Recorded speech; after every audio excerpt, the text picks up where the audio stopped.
이번 시간에는 요한복음에 대해서 살펴보도록 하겠습니다. 우리가 복음서를 이야기할 때 사복음서 이렇게 이야기할 때가 있고 공관복음과 요한복음 이렇게 이야기하기도 합니다.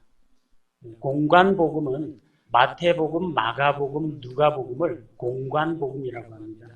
공관이라는 게 뭐냐면요. 관공서 아닙니다.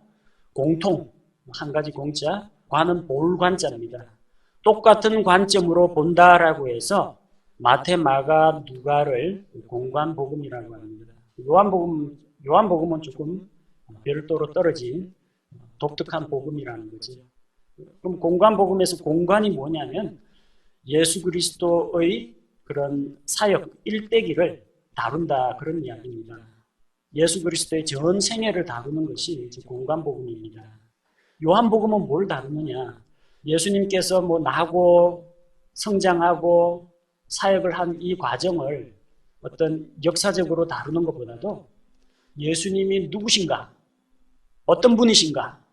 예수님이 무엇을 가르치셨나? 여기에 주목을 해서 전개하는 것이 요한복음입니다. 그래서 요한복음에는 다른 공관복음서에 나오는 상세한 어떤 기적이라든지 비유라든지 이런 것들이 많이 등장하지 않습니다. 예수님께서 하신 일들보다는 그 일이 예수님을 어떻게 나타내느냐, 그게 예수님의 어떤 신분, 어떤 속성하고 관련이 있느냐, 이걸 알리는데 주 목적이 있습니다. 말하자면 이 하나님의 왕국보다도 왕이 누구신가 그 자체를 강조하는 것이 요한복음입니다. 그래서 공관복음과 요한복음 이렇게 나뉘는 기준은 예수님이 무엇을 하셨나에 중점을 두고 있느냐, 아니면 예수님은 누구신가에 중점을 두고 있느냐, 거기에 따라서 갈립니다. 요한복음은 예수님은 누구신가, 여기에 대해서 답을 제시하고 있습니다. 책의 이름은 요한복음이고요. 정확한 명칭은 성도 요한이 전한 복음. 우리와 똑같은 성도입니다. 예수님의 제자, 사도이긴 합니다만 우리와 똑같이 구원받은 성도의 한 사람으로서 요한이 전파한 복음입니다. 책의 주제는 하나님의 아들이신 예수 그리스도의 신성을 나타냅니다. 처음부터 예수님께서는 처음부터 계셨다. 처음에 말씀이 계셨고 말씀이 하나님과 함께 계셨으며 말씀이 하나님이셨더라. 예수님이 하나님이시라는 그 선언부터 시작합니다. 예수님이 태어나고 자라고 이런 이야기들을 하는 게 아니라 그분은 처음부터 계신 하나님이시라는 것, 그걸 나타냅니다. 그리고 그 하나님께서 말씀이 육신이 되어 우리 가운데 오셔서 하나님의 영광과 권능을 나타내 보이셨다. 이것이 요한복음입니다. 기록자는 요한입니다. 성경에 요한이라는 이름이 여러 등장하지만 이 요한복음에서 기록자 요한은 침례자 요한이 아니라 예수님의 제자 요한을 말합니다. 사도 요한을 이야기합니다. 요한복음 본문 안에도 요한이 이렇게 요한이 나오는데요. 예를 들어서 요한복음 1장 6절에 하나님께서 보내신 사람이 있었는데 그의 이름은 요한이더라. 침례자 요한입니다. 요한복음 안에 요한이라는 이름이 나오면 침례자 요한입니다. 자기 자신은 자기 이름을 안 밝혀요. 뭐라고 해요? 예수님께서 사랑하신 제자. 자기를 그렇게 표현합니다. 자기 본명은 밝히지 않습니다. 요한의 가족 관계를 보면 이제 아버지는 세베대입니다. 마가복음 1장 19절에서 예수님께서 이 제자들을 부르시죠. 세베대의 아들들이 배에서 이제 그물을 싣고 있는 것을 보시고, 자, 세베대의 아들들 야고보와 요한, 바로 그 요한입니다. 어머니의 이름은 살로메라고 합니다. 나중에 마가복음 15장 40절, 마태복음 27장 56절 이거 보면은 예수님 무덤 찾아가는 그 여자들 이름이 나와요. 그 이름을 대조해 보면은 자, 야고보와 요한의 어머니 세베대의 아내가 살로메라는 것을 알 수가 있습니다. 항상 나올 때는 요한과 야고보가 아니라 야고보와 요한 이렇게 표현합니다. 유대인의 관습으로 봐서 야고보가 형이고 요한이 동생일 것이라고 추측할 수 있습니다.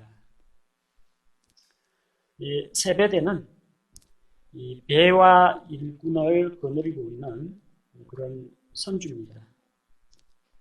베드로는 그냥 고기 잡는 것을 예수님께서 부르셨다라고 했는데 이 마가복음 1장 19절 20절에서 야고보와 요한을 부르니까 그 부친 아버지와 그 일꾼들을 배를 버려두고라고 했거든요.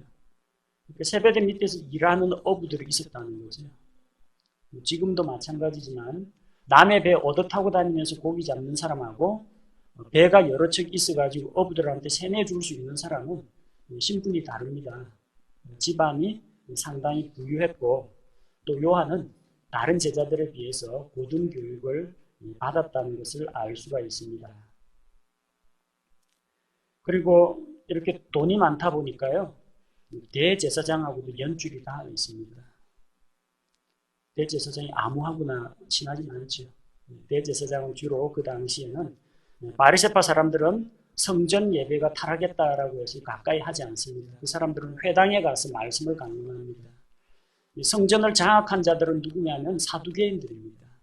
사두개인들은 현세주의자들로서 이 땅에서 잘 먹고 잘 사는 것, 그게 최고의 관심사입니다.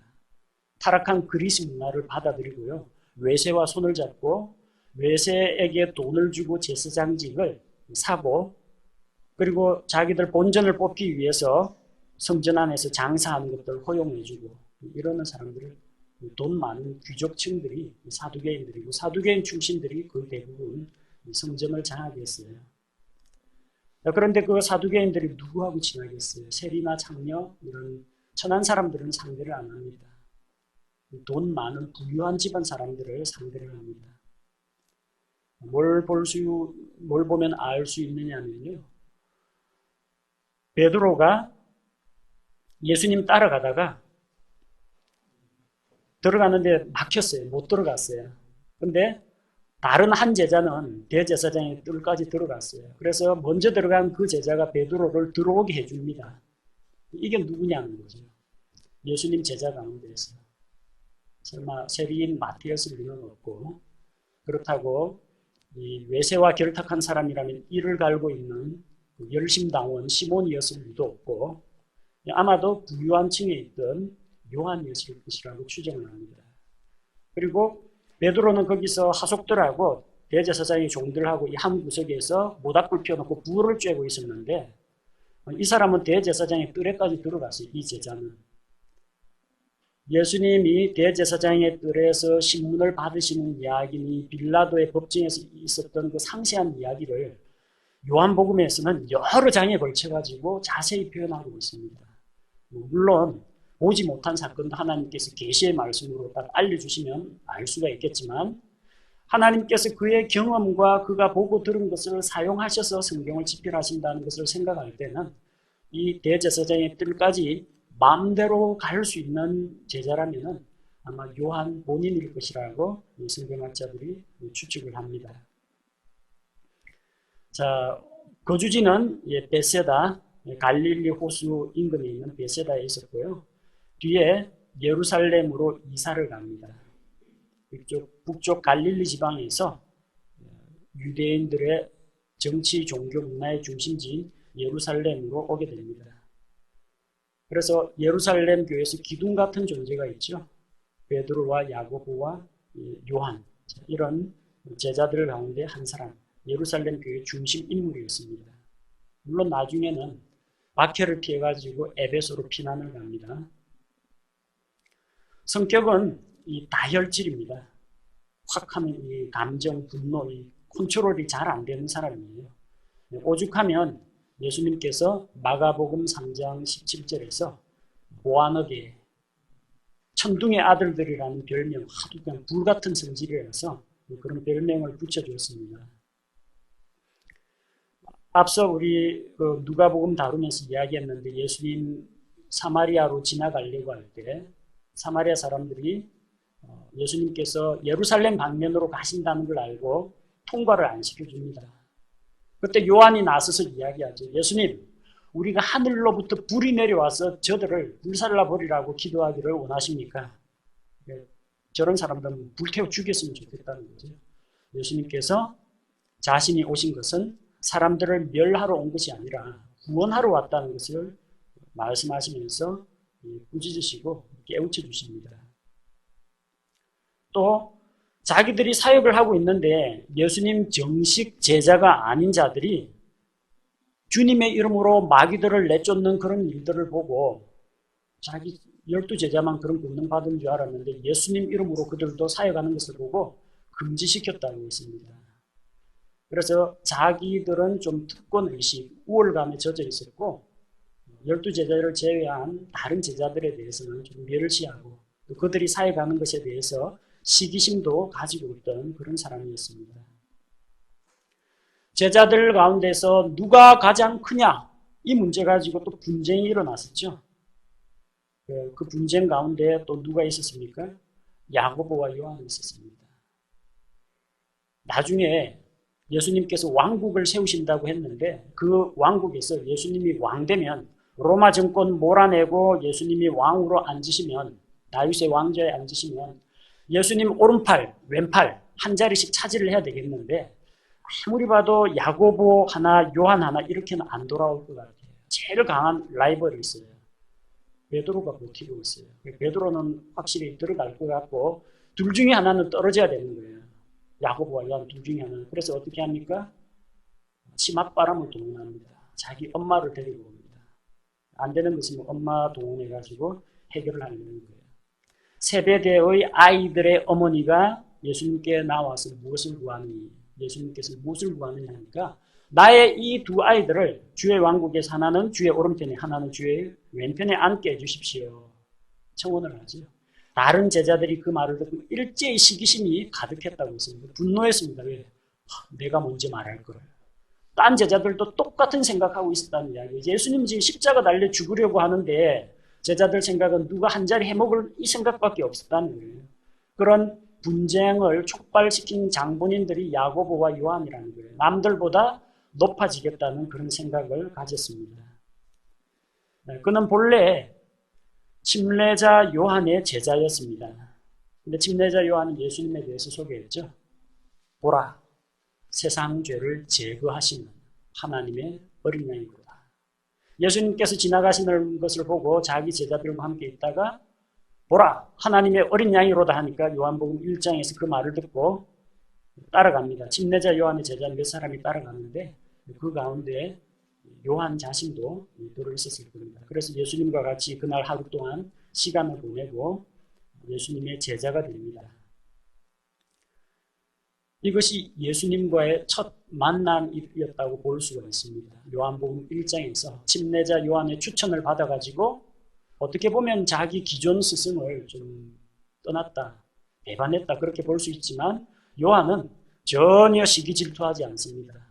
나는 그분의 앞길을 예비하기 위해서 보내심을 받은 자이기 때문에 사람들이 자기를 떠나가지고 예수님께 가는 것을 환영합니다. 신부를 취하는 자는 신랑이지만 그 신부를 취하도록 도와준 신랑 친구들이 신랑의 음성을 듣고 크게 기뻐하는 것처럼 나는 이 기쁨이 충만하다.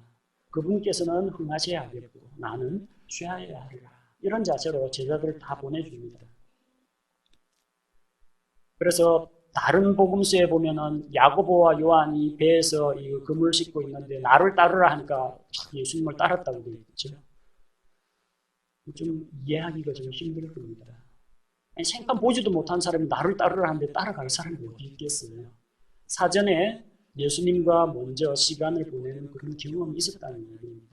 베드로도 마찬가지예요. 요한복음에는 기록이 되어 있습니다. 안드레가 베드로를 데리고 오죠. 그래서 내가 시몬인데 나중에 개발하고 할 것이다. 예수님께서 말씀하셨죠. 베드로라는 그런 이름을 주셨습니다. 바로 이런 경험이 있었기 때문에 배에서 그물 싣고 있을 때 나를 따라오너라 내가 너희로 사람을 낚는 어부가 되게 하리라. 이 말씀을 듣고 올 수 있는 겁니다. 그것도 한동안 또 떠나 있었죠. 그러다가 누가복음 5장에서 예수님께서 깊은 데로 가서 그물을 던지라.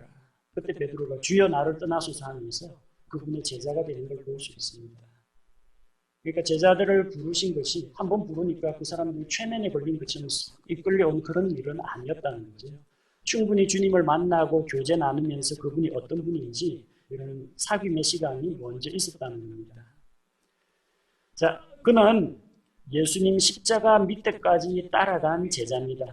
요한복음 19장에 나오는 것처럼 다른 제자들 다 도망갔는데 예수님 십자가 밑에 그 여인들과 어머니 마리아와 여인들과 이 요한이 남아 있었습니다. 예수님을 너무 사랑해서 따라갔을 수도 있고요. 또 한 가지는 예수님이 분명히 하나님의 아들이시고 능력이 있는 분이라는 걸 아는데 이렇게 십자가에서 허망하게 가실 분이 아닌 거예요. 근데 만약에 지금이라도 예수님께서 십자가 위에서 기적을 일으켜가지고 로마 병정을 다 쓰러뜨리고 왕국을 선포해버리면 3년 반 동안 따라다닌 다른 제자들은 전부 다 완전히 10년 공부 다 허사로 돌아가지만 자기는 1등 공신되는 겁니다. 예수님 죽음의 자리까지 따라가는 제자 1등 공신되는 겁니다. 그래서 여차하면 대제사장, 여차하면 예수님 이런 양다리 걸치고자 하는 그런 마음이 있었다는 걸 볼 수가 있습니다. 근데 따라가가지고 어떻게 됐어요? 덤테이스로 왔죠. 예수님 십자가에서 자기 제자가 있는 것을 보고 자기 어머니에게 여자여 보소서 아들입니다. 보라 내 어머니라 엄마를 부탁한다니까 예수님 엄마 마리아를 떠다 맡았습니다. 꼭 달린 거죠. 그러니까 이제 마리아를 지켜라는 그 미션을 감당하기 위해서 예루살렘 교회 핍박이 일어났다 하면은 마리아 데리고 도망다니는 겁니다. 여기서 로마 황제 핍박이 일어났다 하면 또 데리고 도망가는 거예요. 순교를 할 수가 없어요. 자기 죽으면 마리아는 누가 지켜요? 그래서 에베소에서 머물면서 함께 에베소 교회를 섬기게 됩니다. 예수님 부활한 다음에는 예루살렘 교회의 기둥이 되었는데 스데반의 순교로 인해서 예루살렘 교회 핍박이 일어나서 이제 흩어지게 되죠. 사도들 제외하고 다른 사람들 다 사마리아와 시리아 안디옥 이런 쪽으로 흩어집니다. 그리고 AD 66년 유대전쟁 초기에 로마가 쳐들어오죠. 유대인들의 대규모 반란이 일어나서 진압하느라고 로마 장군 타이터스 디도가 쳐들어와가지고 AD 70년경에 예루살렘 성전 다 깨어지고 예루살렘 폐허가 됩니다. 유대전쟁 일어난 그 초기에 마리아를 지켜라고 예수님이 유언하셨으니까 데리고 예루살렘 떠나서 도망갑니다. 에베소로 가죠. 도미시안 황제 치세 중에서 역시 핍박을 받아서 파트모스 성으로 유배되었다가 네르바 황제 때 에베소에 복귀가 되었고 트라이안 황제 당시에 고령으로 죽었습니다. 제일 오래까지 생존한 사도입니다. 자기 형 야고보는 사도행전 12장에서 헤롯 아그리파 1세에 의해서 칼로 죽임을 당했어요. 그래서 예수님 좌우편에 앉으라는 앉고 싶어하는 그런 자기의 열망이 성취가 되었죠. 제일 먼저 순교했으니까 제일 먼저 올라갔을 거 아니에요. 예수님 옆에 자리 다 비어 있으니까 오른쪽인지 왼쪽인지 어쨌든 앉았어요. 동생 요한 언제 오나 하는데 다른 제자들 다 오는데 안 와요. 나중에 고령으로 늙어서 죽습니다. 그만큼 남겨진 사역이 있었기 때문에 그래요. 뭐 해야 돼요? 그 당시에 신약교회 생기고 나서 수많은 이단들과 위조 문서들이 등장합니다. 그 가운데에서 하나님의 말씀의 진리를 수호해야 됩니다. 이 플라톤 사상에 영향을 받았던 영지주의 이단들이 들어옵니다. 그거 다 격퇴시켜야 됩니다. 바른 거 분별해 줘야 됩니다. 신약교회 성도들의 믿음을, 구원의 안전성 이것을 알리고 예수 그리스도만이 구원의 길임을 계속 전파해 줘야 돼요. 그래서 AD 90년경 다른 복음서들 AD 60에서 65년경 기록이 되는데 AD 90년경 신약교회가 성장하고 퍼져나가던 그런 시기입니다. 그때 요한복음 기록하고요. 요한 1서, 요한 2서, 요한 3서 기록하고 마지막으로 하나님의 계시의 완성 요한계시록까지 기록하고 나서 죽습니다. 사람마다 맡기신 사역이 각기 다르다는 겁니다. 아까운 목사님이 언제 갔다. 이유가 있을 겁니다. 저분은 왜 저렇게까지 오래도록 사역을 하시느냐. 하나님께서 쓸모가 있는 사람은 아직까지 세상에서 할 일이 있는 동안은 붙잡아 주시고 거두어 가지 않으신다는 겁니다. 자, 요한은 AD 90년이면요. AD 30년경에 예수님 부활 승천이 일어났으니까 60년 지났어요. 60년 전에 그 과거를 돌아보면서 생각합니다. 예수님은 누구신가? 나하고는 어떤 관계가 있는가? 그래서 지난 날들을 돌이켜보니까 자기를 만찬석상에서 품에 안아주시던 주님, 중요한 사건만 있을 때만 되면 베드로, 야고보, 요한 세 사람만 데리고 야이로의 딸을 살릴 때도, 베나산 올라갈 때에도, 겟세마네 동산 기도할 때도 특별히 항상 데리고 다니시던 그 주님, 갈릴리 해변을 함께 걸으시던 그 주님, 자기에게 그 사랑을 나타내신 그 주님을 발견하고 자기 자신이 어떤 존재인지를 깨달았습니다. 나는 누구인가? 예수님께서 사랑하신 제자. 요한이라는 이름은 다 빼버렸어요. 자기 이름 요한은 안 넣고 침례자 요한 이름만 넣고 자기는 예수님께서 사랑하시던 자가, 예수님께서 사랑하시던 제자가 자기 자신의 정체성이 그렇게 확립됐습니다. 어떻게 이렇게 달라질 수가 있어요? 하늘에서 불이 내려와서 저 말 안 듣는 사람을 태워 죽입시다 이러던 사람이 제자들 가운데서 높아지려고 애쓰던 사람이 요한일서 4장에 가보세요. 사랑하는 자들아 우리가 서로 사랑하자. 사랑은 하나님께 속한 것이니 사랑하는 자는 하나님께로부터 나서 하나님을 알고 사랑하지 아니한 자는 하나님을 알지 못하나니 이는 하나님은 사랑이시니라. 하나님의 사랑에 대해서 이렇게 이야기할 수 있는 사랑의 사도로 천둥의 아들이 사랑의 사도로 바뀌었다는 거예요. 주님을 만나고 주님께서 자기를 사랑하신 그 사랑을 깨달을 때 이런 변화가 일어났습니다. 그래서 왜 이 요한복음을 그가 기록했는지 요한복음 20장 31절에 나옵니다. 사실 예수님께서 하신 그 업적들을 다 소개하자면 하늘을 두루마리 삼고 바다를 먹물 삼아도 다 기록할 수가 없어요. 그런데 왜 이것을 기록했습니까? 요한복음 20장 30절, 31절 말씀해 보니까 진실로 예수님께서 자기 제자들 앞에서 이 책에 기록되지 않은 다른 표적들도 많이 행하셨으나 이것들을 기록함은 예수님께서 하나님의 아들 그리스도이심을 너희가 믿게 하려 하며 또 믿고 그분의 이름을 통해 생명을 얻게 하려 함이니라. 21장 25절에도 나와요. 예수님께서 행하신 다른 일들도 많으므로 만일 그것들을 낱낱이 기록한다면 심지어 이 세상이라도 기록된 책들을 담지 못할 줄로 나는 생각합니다. 있는 이야기, 기적, 병 고친 이야기 하면 밑도 끝도 없습니다. 너무 많아가지고. 근데 요한은 어떤 관점으로 기록했느냐? 예수 그리스도가 하나님의 아들, 곧 하나님이시다. 그분을 통해서만 생명을 얻을 수가 있다. 그분께서 주신 그 구원을 받은 자는 영원히 안전하게 보호받는다. 이런 구원의 확신을 신약교회 성도들에게 심어주는 겁니다. 그래서 수신자가 특이합니다. 마태복음은 누구요? 유대인들 대상, 마가복음은 로마 사람들 대상, 누가복음은 그리스 사람들 대상, 요한복음은 이방인이건 유대인이건 예수 그리스도를 믿고 구원받은 사람은 다 신약교회 성도들입니다. 그 신약교회 성도들을 대상으로 기록을 하고 있어요. 예수님이 누구신지, 우리가 도대체 무엇을 믿고 있는지, 무엇이 옳고 그른지를 요한복음을 통해서 보여주고 있습니다. 자, 요한복음의 특징이라면 하나님의 아들 예수 그리스도를 나타낸다고 했죠. 요한계시록 4장에 나오는 하나님의 왕좌를 호위하고 있는 네 짐승 가운데에서 독수리의 형상, 그 형상이 바로 이 요한복음의 메시지와 일치합니다. 독수리는 하늘에 속한 존재입니다. 땅을 기어다니는 이런 존재, 땅에서 걸어다니는 존재하고는 차별화되어 있습니다. 하늘에 속한 자입니다. 하늘에 있는 자, 곧 하늘에서 내려온 자, 사람의 아들 이외에는 하늘에 올라간 자가 없다고 했습니다. 예수님은 하늘에 속해 계시고 하나님의 아들이시며 그분이 곧 하나님이십니다. 누가복음이 예수님의 인성을 다룬다면 요한복음은 예수님의 신성을 다룹니다. 그래서 요한복음 곳곳에는 그런 표현들이 기록되어 있습니다. 예수님은 처음부터 계셨다. 하나님과 함께 계셨다. 그분이 곧 하나님이시다.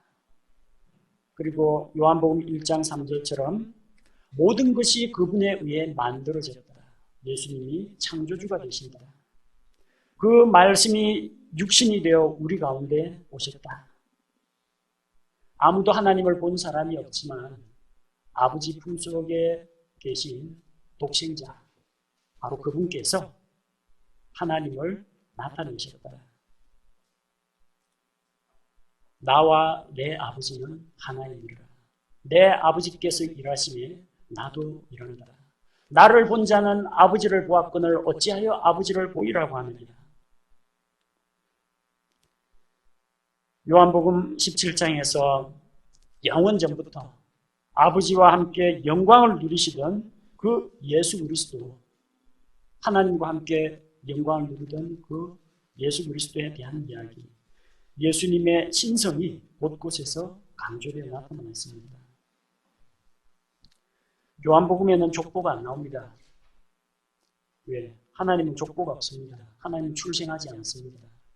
그분은 처음부터 계신 분입니다. 모든 것보다 먼저 계시고 모든 것이 시작되도록 만드신 분이 하나님이십니다. 시작도 없고 끝도 없습니다. 영원 이전부터 계시고 영원 이후까지 영원하신 하나님이십니다. 그래서 족보가 필요 없습니다. 또 족보가 필요 없는 게 있죠. 마가복음도 족보가 없다고 했죠. 종이 족보가 어디 있습니까? 종 뽑을 때 족보 보고 뽑습니까? 종은 그냥 일만 잘하면 됩니다.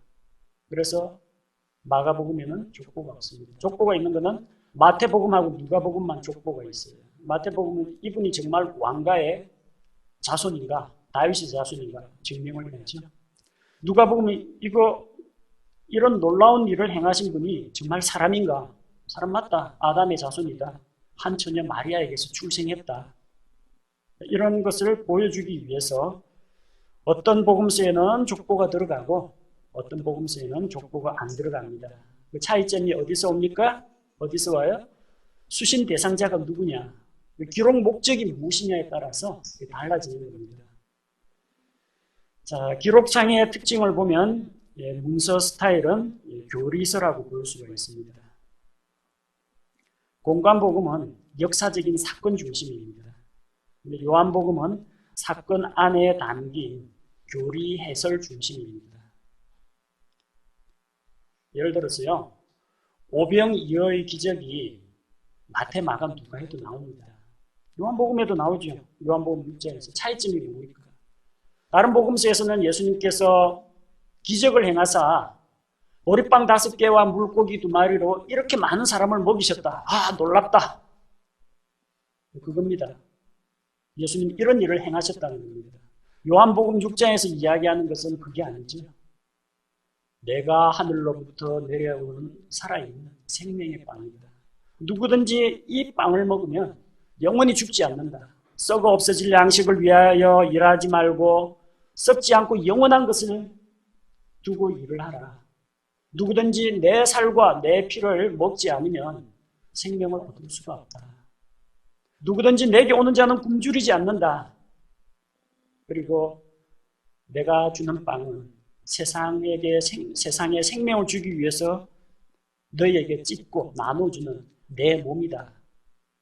지금 빵 먹고 배불렀다는 이야기가 아니에요. 요한복음의 관점은 이분이 참다운 생명의 빵이시라는 겁니다. 이스라엘 자손들은 광야에서 만나를 먹고도 더 죽어가지고 흙으로 돌아갔습니다. 그러나 예수 그리스도를 믿고 받아들이는 자는 영원하다는 겁니다. 다른 복음서에도 사람 살리는 이야기 나옵니다. 신약 성경에 예수님께서 사람을 살리신 이야기가 기록되어 있습니다. 누구예요? 회당장 야이로의 딸, 나인성 과부의 외아들, 베다니 마을의 나사로입니다. 다른 데도 살리니까 사람들이 깜짝 놀라죠. 근데 나사로 살리고 나서 뭘 말씀하셨어요? 나는 부활이요 생명이다. 나를 믿는 자는 죽어도 살겠고 살아서 나를 믿는 자는 영원히 죽지 않는다. 하나님이신 예수 그리스도, 부활의 권능을 가진 예수 그리스도, 장차 산자와 죽은 자의 부활이 있고 심판이 있다는 것, 이 메시지를 전하는 거예요. 죽은 사람 살아났다, 신기하다, 놀랍다, 권능이 뛰어나시다, 이게 아니고 생명의 주님, 부활의 주님, 바로 이게 생명과 부활과 심판에 대한 교리가 각 사건마다 나타난다는 겁니다. 그래서 이 요한복음에서는 왕국에 대한 그런 이야기보다 왕 자신에 대한 이야기를 많이 다룹니다. 예수 그리스도가 누구신지, 어떠한 분이신지 거기에 대해서 많이 다루고 있고요. 거의 대부분 유대에서의 사역을 다룹니다. 다른 복음서에 보면은 갈릴리 주변에서 베세다, 고라신, 가브나움 이런 데서 사역하신 그런 이야기니, 저쪽에 두로와 시돈 지방을 다니면서 사역하신 이야기니, 그라사 지방으로 가서 군단 마귀 들린 자에게를 구해주신 이야기니, 이런 것들이 기록되어 있는데, 요한복음은 거의 대부분 유대 지역에서의 사역을 많이 다룹니다. 물론 일시적으로 떠나가서 요르단강 동편 그쪽에서 베레아 지역 사역도 언급이 되지만, 기록한 비중을 보고 볼 때는 유대 지방에서의 사역이 중심이 되어 있습니다. 그리고 공관복음서에 비해서 기적을 베푸신 기록이 적습니다. 마가복음은 시작 때부터 기적들의 연속입니다. 마귀 들린 자를 구해주시고, 베드로의 장로의 열병을 고치시고, 각종 초자연적인 일을 막 행하시는데, 요한복음에서는 기적을 베푸신 이야기가 8번밖에 안 나옵니다. 그리고 공관복음서에 비해서 비유가 적습니다. 비유장이라고 불리는, 정확하게 이야기하자면 하늘의 왕국 비유라고 불리는 마태복음 13장 보십시오. 얼마나 많은 비유가 나옵니까? 누가복음에도 비유가 많이 등장합니다. 잃어버린 것을 찾는 비유라든지, 가난한 과부의 기도 이야기라든지, 또 빵을 구하는 친구 이야기라든지, 선한 사마리아 사람 비유라든지, 많은 비유들이 등장해요. 요한복음에서는 비유가 2개밖에 안 나옵니다. 요한복음 10장 선한 목자 예수 그리스도, 요한복음 15장 포도나무이신 예수 그리스도. 이거 말고는 달리 특별한 비유가 없습니다. 그리고 24시간이 채 안 되는 짧은 기간에 일어난 사건 및 담화에 많은 지면을 할애하고 있습니다.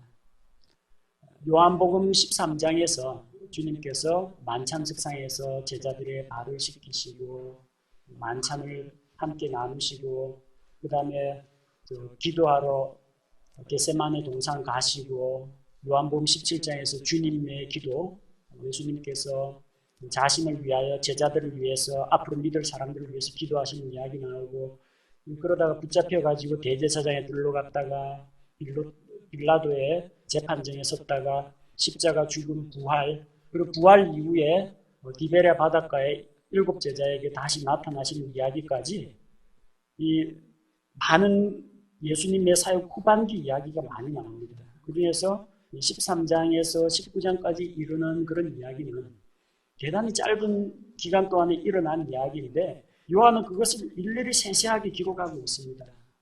왜 그렇습니까? 이게 예수 그리스도의 사역의 목표예요.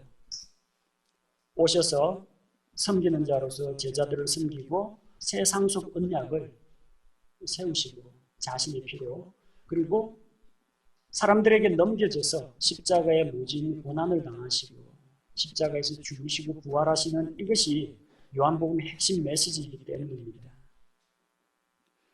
자, 요한복음의 시작은 처음에 말씀이 계셨고, 처음부터 계신 하나님의 말씀을 이야기하고 있습니다. 여기 나오는 처음에 하나님께서 하늘과 땅을 창조하셨다라는 창세기 1장 1절하고는 다릅니다. 창세기 1장 1절은 이 우주 만물의 시작입니다.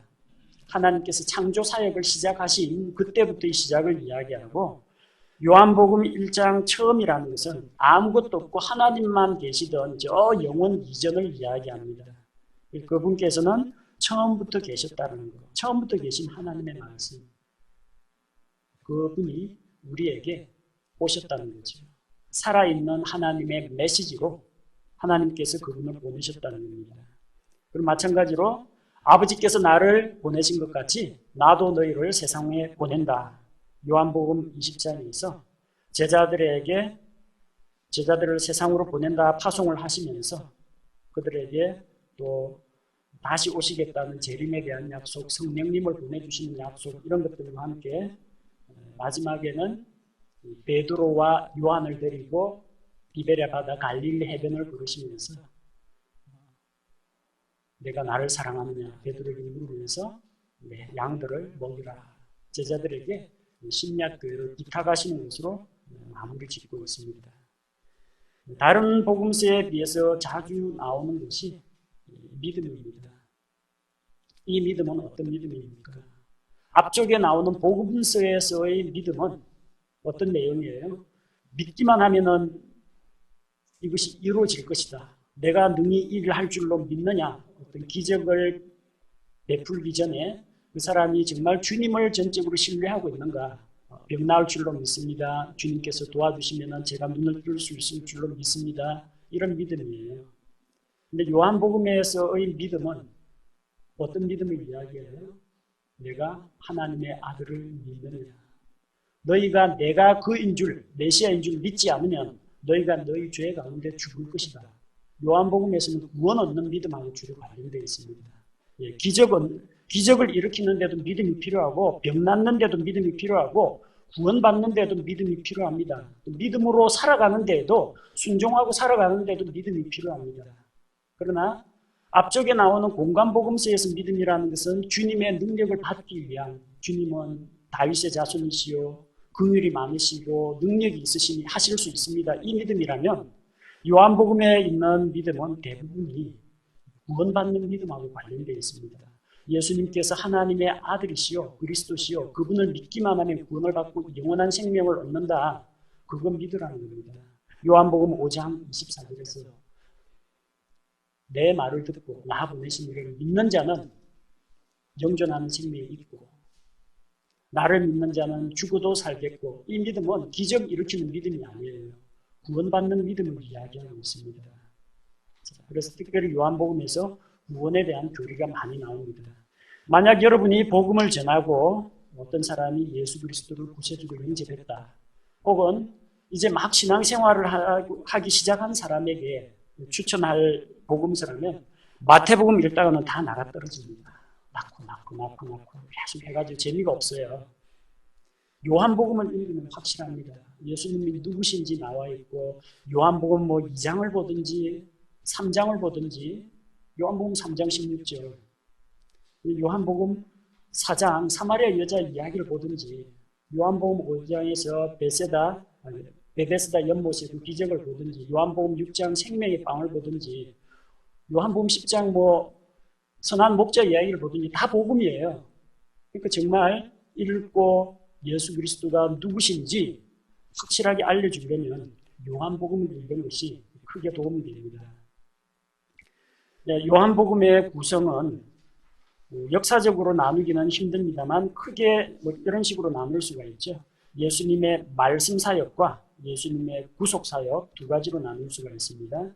1장에서 12장까지는 말씀 사역입니다.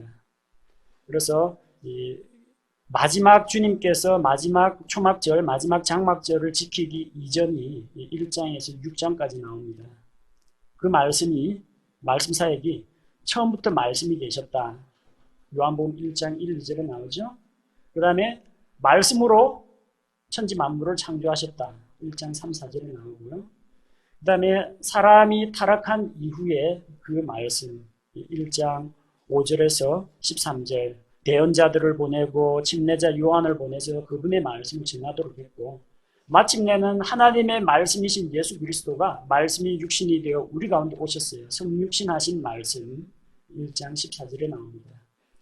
그리고 그 말씀이 자기 자신을 증거하십니다. 침례자 요한에게 나타나고 제자들에게 나타나서 제자들을 부르시고요.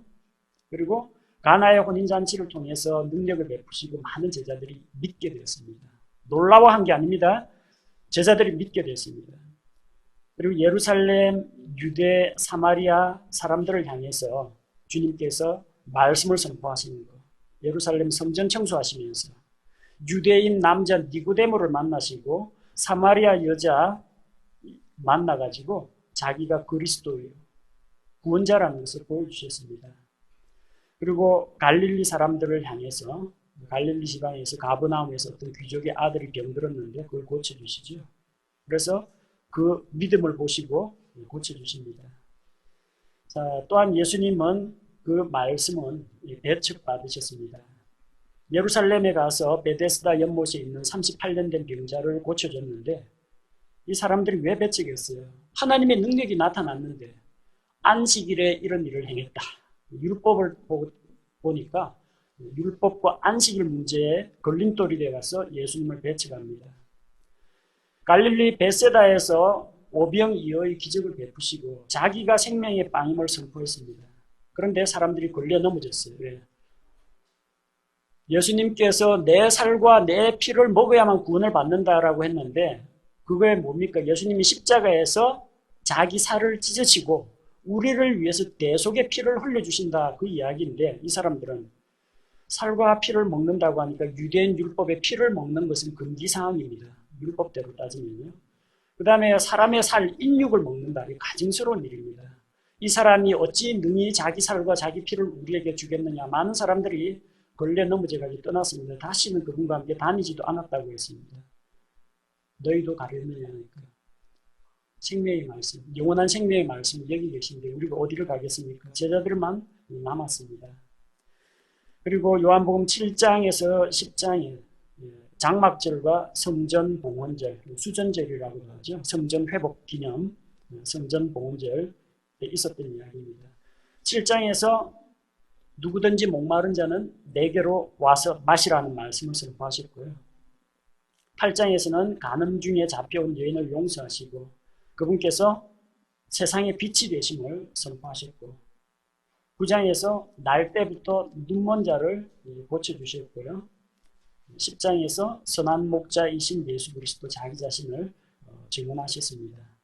성전 봉헌절 이후에 일어난 사건은 베다니 마을에 나사로를 살리시고 마리아에게 기름 부음을 받으시고 예루살렘으로 입성하는 것, 다른 복음서와 같습니다. 나사로 살리는 이야기는 요한복음에 나옵니다. 그다음 13장에서 21장까지가 예수님의 구속 사역입니다. 전체 21장까지 있는데요. 앞쪽에 12개 장은 예수님 말씀 사역이고요. 그 뒤에 나오는 13에서 21장까지가 구속 사역입니다. 13장에서 주의 만찬을 베푸시고 제자들의 발을 씻기는 섬김의 본을 보이시고 새 명령을 주노니 서로 사랑하라 이 말씀을 주셨고요. 그 다음에 만찬석상에서 하신 담화들 14장에서 그분께서 떠나가신다. 처소를 예비하고 다시 오신다. 그리고 내가 떠나 있는 동안 위로자 성령님을 보내주시겠다. 이런 약속을 주십니다. 15장에서는 그래서 너희가 내게 긴밀하게 붙어 있으면 열매 맺는 삶을 살게 된다. 교훈의 말씀을 주시고 16장에서 성령께서 오시면 너희를 진리 가운데로 인도하시고 또한 내가 너희에게 말한 것을 생각나게 하실 것이고 세상에서 너희가 핍박당하더라도 염려하지 말라. 그런 말씀으로 말씀을 주시고 또 장차 그분께서 고난당하시고 죽으시고 부활할 것을 예언의 말씀으로 주십니다. 요한복음 17장에서 이게 주님의 기도입니다. 마태복음 6장 주기도문이 아니고요. 그건 주님께서 유대인 제자들에게 가르쳐 주신 기도고 기도의 본으로 가르쳐 주신 기도고 주님이 직접 드린 주님의 기도는 요한복음 17장입니다. 자신을 위해서, 제자들을 위해서, 앞으로 믿게 될 자들을 위해서 그들이 세상에서 죄로부터 보호되도록 그들이 예수님께서 아버지 하나님과 하나인 것처럼 그들이 하나님 안에서 하나가 되도록 기도하십니다. 18장, 19장이 고난당하심과 죽으심에 대한 이야기죠. 유다의 배반, 그리고 붙잡히셔서 대제사장의 뜰로 갔다가 빌라도의 법정으로 갔다가 거기에서 사형 선고를 받고 십자가에 죽으시고 묻히신 이야기가 기록되어 있고 20장, 21장에서 부활과 그분이 나타나신 현현, 나타내 보이신 막달라 마리아에게 나타나셨고요. 10명의 제자들에게 유다는 그때 가룟 유다는 그때 벌써 떨어져 나갔고 또 도마는 그 자리에 없었습니다. 도마가 못 믿겠다고 하니까 다시 도마 있을 때 11명의 제자들에게 나타나셨고 또한 베드로가 나는 물고기 잡으러 간다 하고 떠나니까 요한복음 21장에서 디베랴 바다에서 7명의 제자들에게 나타나셔서 자기 자신을 보여주시고 베드로에게 내 양을 먹이라 신약교회를 부탁하시고 그리고 요한복음이 마무리가 됩니다. 요한복음은 하나님의 영광과 예수 그리스도의 신성이 강조되어서 나타나는 복음서입니다. 그래서 이 요한복음을 통해서 구원의 진리, 복음의 핵심을 우리가 배울 수가 있습니다.